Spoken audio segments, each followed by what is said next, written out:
បរោះដូចអន់ប៉ុន្តែវាចំណុចពិសេសនោះក្រុមការងារក៏បរោះដែរបាទ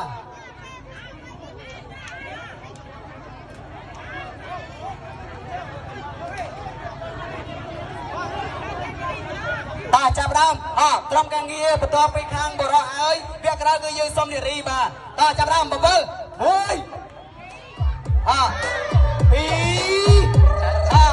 3ចូលមកកូនបាទចូលមកកូនអាគីបាទជួយឬស្ដាំមុខឬក្រោយជួយឬស្ដាំមុខឬក្រោយហាមចំឡោលើឬក្រោមបាទ1 2 3លើកទី1លើកទី2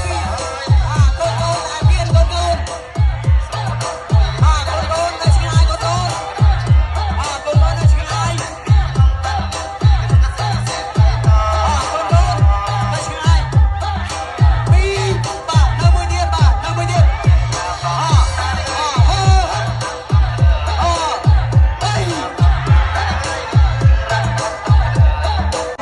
ហើយអ្នកទាំងអស់គ្នាអាចប្រាប់ឆ្វេងស្ដាំបានដើម្បីឲ្យត្រូវទីតាំងបាទចាប់ដាំចងគាត់ហើយបន្តទៀតយើងត្រូវប្រវត្តិគាត់3ជុំបាទបន្ទាប់ពីប្រវត្តិគាត់3ជុំហើយយើងជូនដំណើរគាត់បាទចាប់ដើមត្រៀមក្រុមការងារអ្នកទាំងអស់គ្នាអាចប្រាប់បានឆ្វេងឬស្ដាំមុខឬក្រោយបាទចាប់ដើម1 2 3ភ្លេងចាប់ដើមចូលដល់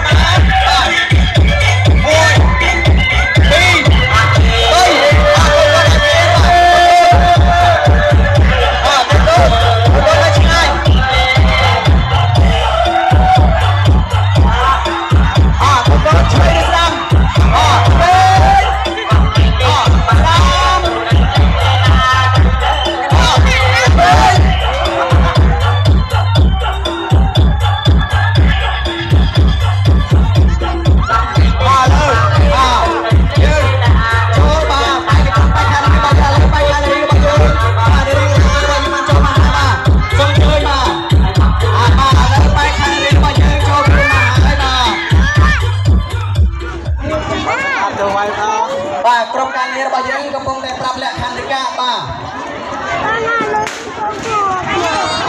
ចាប់ដើមក្រុមការងារចងផ្នែកគាត់បាទបន្ទាប់ពីចងហើយយើងត្រូវគាត់បង្វិលគាត់3ជុំបាទចាប់ដើមត្រៀមចងបន្ទាប់ពីចងហើយយើងត្រូវបង្វិលគាត់3ជុំបាទស្រូតបាទអមយើងនៅសល់4ទៀតបាទឬក៏វាមិនបែកទេបាទបើថាវាមិនបែកទេវាដល់ឆ្នាំក្រោយបាទចាប់ដើម1 2 3កូនអាគីបាទកូន1 2 3ជួយស្ដាំឬជួយស្ដាំឬជួយ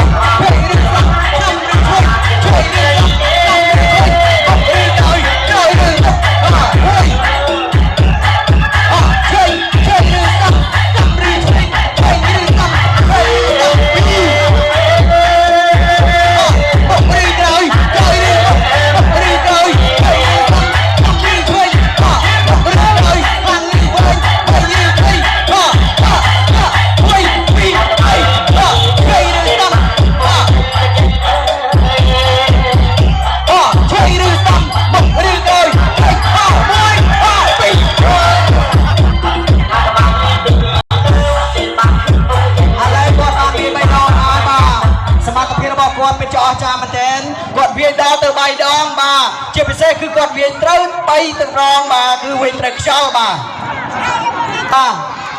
ស្រូតបាទចាប់ដើមយើងចងបា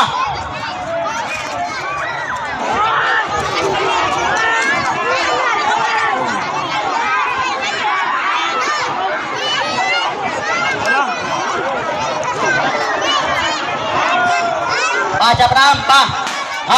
បង្វែរខ្លួនបាទ3ជុំចាប់ដើម1 2 3ចាប់ដើមជួនដំណើរទៅ1 2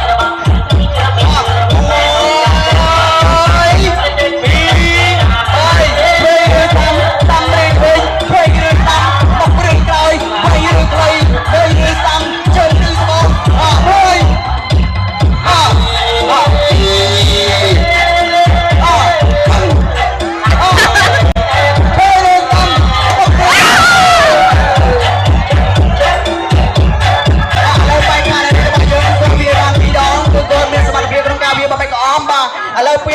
ក៏ត្រូវបានដែរបាទគឺវាបំបីហើយចឹងក៏អស់របស់យើងគឺនៅសល់3ទៀតបាទតើមានទេ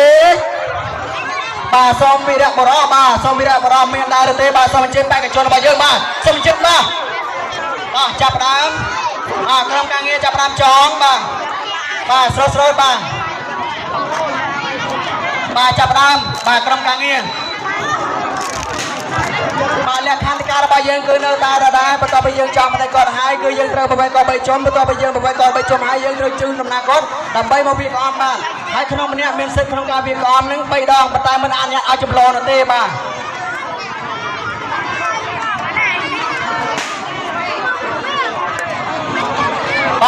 ចាប់ដើម1 2 3 ជួនដំណើរគាត់មកបាទជួនដំណើរគាត់មកបាទកូនអាគៀនបាទកូនអាគៀនភ្លេងចាប់ដើមឆ្វេងឬស្ដាំពុកឬក្រោយវៃឬខ្លីឆ្វេងឬស្ដាំជើងឬត្បូងឆ្វេងឬស្ដាំលើឬក្រោមឆ្វេងឬស្ដាំ1 2 3 1ឆ្វេងឬស្ដាំលើឬក្រោយជើងឬត្បូងនៅឯណាបាទនៅឯមកនៅឯលេងពីនៅឯលើបាទឆ្វេងឬស្ដាំពុកឬក្រោយ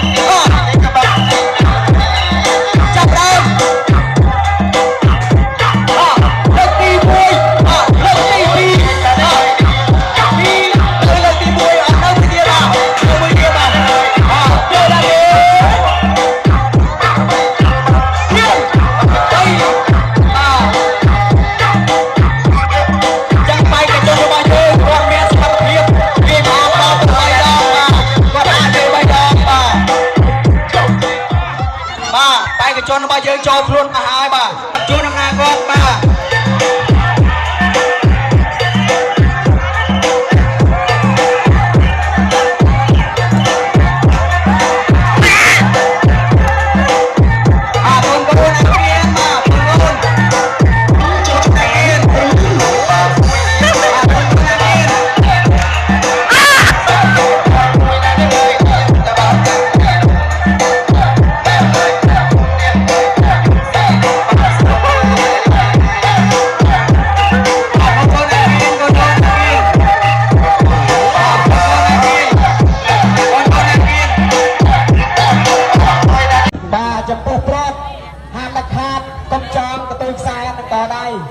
កុំចាំកន្ទុយខ្សែនឹងតដៃ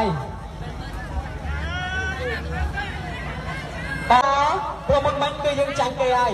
បាទយើងចាញ់គេហើយយើងចង់ដឹងថាតើយើងមានសមត្ថភាពប៉ុណ្ណាអាចយកឈ្នះបានដែរទេ